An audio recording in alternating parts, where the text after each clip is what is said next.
Lori Gelman. Looking for some Halloween treats that aren't tricky to make? We've got some great new ideas for you. And by we, I mean me, and the always inspiring Lee Hansen for Betty Crocker Kitchens. Great to see you. You too, Lori. This is such an event in my house. I don't know about you. Oh, Halloween is very big in our house. Big. And I'm always looking for something different and special to do as opposed to just the candy they get when they go trick-or-treating. Yeah. We're starting with these fantastic mummy cookies. Where are you going to be popular if you can make these? Oh, you'll be able to make them. So you start, we have a sugar cookie dough that we've added some cocoa powder to. I was going to say, because sugar cookie dough is usually white, as far as I know. Basically, we're just going to take it out. I'm going to sprinkle a little flour down so it doesn't stick. I'm just going to knead it a little bit. Get all the little crumbs mixed in. All right. Okay, now we're going to start rolling it out. Just put a little excess flour down. I like to flour my rolling pin, too, just to prevent any sticking. That's a great tip. And you want to roll this out to about 1/4 inch thick. Okay. And a nice tip is if you're working and the dough happens to stick a little bit, you can always roll the dough out between parchment paper. And it won't stick. And that also, you can pop that in the fridge for a little while and chill up the dough, and it makes cutting it out really easy. And then we have our little gingerbread man cookie cutter, but of course this is going to be a mummy, so again, it's a good double use of the gingerbread man cookie cutter. So you're going to place it down, and my trick for cutting is you press down and then give it a little shake, and that'll separate it from the rest of the cookie. And then you can lift up. Want to try one? Yeah, definitely. So give it a nice shake. And then shake. Good. So then basically it's nicely floured, so we can just take a little spatula underneath and then transfer it to your cookie sheet. And then what we're going to do is we're going to animate them. Just want to show you how we would do that. Basically, you're just going to move their arms around a little bit, make them look like they're running, or want to try one to animate it while I get some more on there? I'm animating him. And then they're ready to go in the oven. Great. I got some ones that are already come out of the oven. What do you bake them at? 375 for about 7 to 9 minutes. Okay. And then let them cool before we start decorating. Oh, that's my favorite part. Just don't eat them.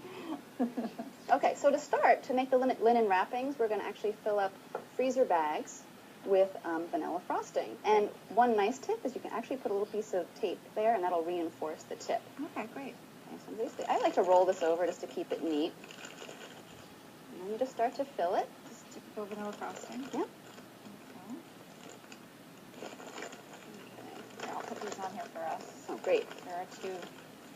And then I like to twist the edge there, and that'll create a little pressure so it's easier to squeeze out.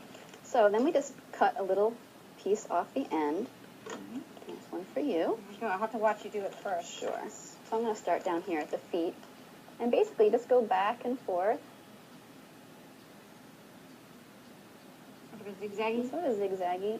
I like to go the opposite direction on the arms.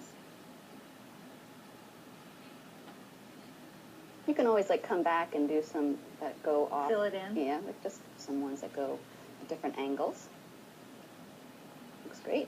Hey, I'm learning for the best, let me tell you. Not bad, right? Those look good. And then for the eyes, we've cut jelly beans in half. Oh, cool. Okay, so you can put that there. You can use any color eye you want. You can even do 2 different color eyes. Nothing really wacky.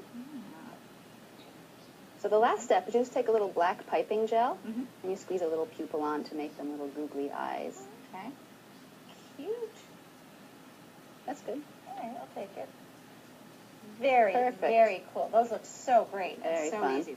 This is the tip of the iceberg when it comes to... We have another cookie. Fantastic. Okay, these look like the yummiest spiders your kids are ever going to eat. Hopefully the only spiders they're ever going to eat. Don't bet on that. But pretty easy to make, right? Yes. Okay, let's do it. So you start with the basic peanut butter cookie dough, roll it into balls, and you can roll it in sugar if you want. It gives it a little glisten. Right. And then when they're right out of the oven, after they're baked, you put a chocolate-covered caramel on top. Ah, it has to be really warm, though, so that It mushes right in there and melts in. And then you let it set for about maybe 15 minutes so the caramel gets nice and soft. And then you can start inserting little legs. You can use pull-apart licorice. Cool. Little black licorice. Okay. And then just stick it right into the side. Really? Oh, and it's warm. Because it's warm, it's... You can just do 4 legs on each side. My daughter told me a Halloween joke. You want to hear it? Sure. What kind of shoes do ghosts wear? What do they wear? Boots. Ah. To a 3-year-old, that's a hysterical. I'm going to tell my son that one. Okay, yeah, you do. And while the chocolate's still hot, you just apply little candy-coated chocolates for the eyes. Cute, right. And then we're going to do the same thing before, like we did on the mummies, and apply little googly eyes. There you go.